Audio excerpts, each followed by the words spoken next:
But how important is it to not beat yourself up when you do eat like that? It's hard, but I mean, to a certain extent, I also suffer from binge eating disorder. So like, I am especially hard on myself, like when I get to that point.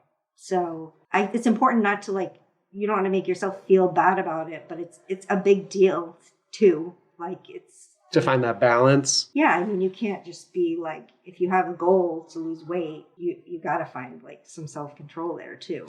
Because we know that, yeah, you're losing all this weight, you're eating healthy. There will be days where you don't eat as good as you want to. Right.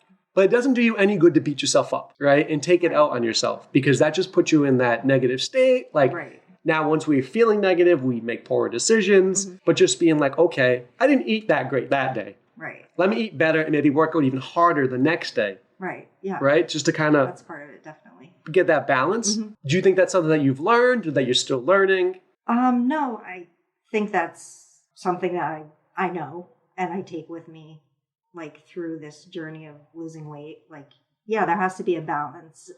With, like I said, like with binge eating disorder, it's hard because if you over restrict yourself, you set yourself up for a binge, but you almost have to restrict yourself because it's like they say, like, one is never enough, but 20 is never enough, but one is too many. Like that first, like if you put a drop of alcohol in an alcoholic's, soda and they didn't know it, like, would that be enough to trigger them?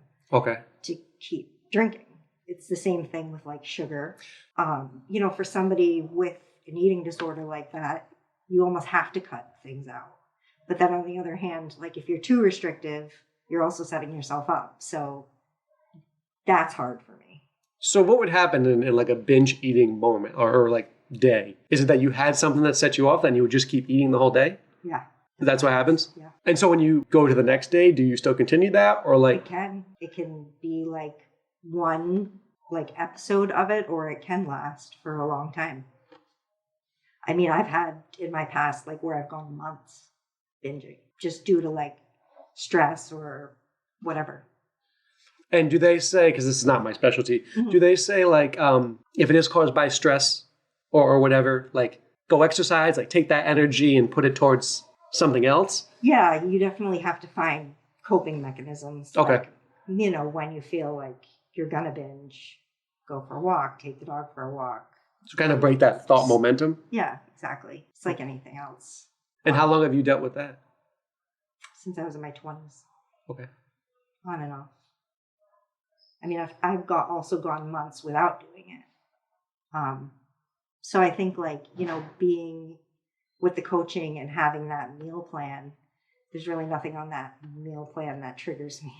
Right. Yeah, exactly. It's all healthy. It's all healthy. Right. And people tell me when on the meal plan, they're like, it's so much food. It's a lot. Right. They're like, I can't even finish. Yeah, like, eat what you can. I can't finish. Yeah. Right. Because I think when there's a meal plan, people automatically think of like, I'm not going to eat anything. I'm not going to have this. Yeah. Right. And then we give them the meal plan, like, I couldn't even finish that. Yeah. Right. Because it's all healthy, so you're not going to gain the weight. Right. Right. Because just the way you're eating and everything, you don't gain weight on that plan. Right. You eat. Actually, interestingly enough, maybe I shouldn't tell people this, but the printout of the plan was on a yellow piece of paper. So I thought that the oranges that's my faux pas. were whatever the carb color is. Yeah, so I was eating carbs at dinner. I was still losing weight. Yeah.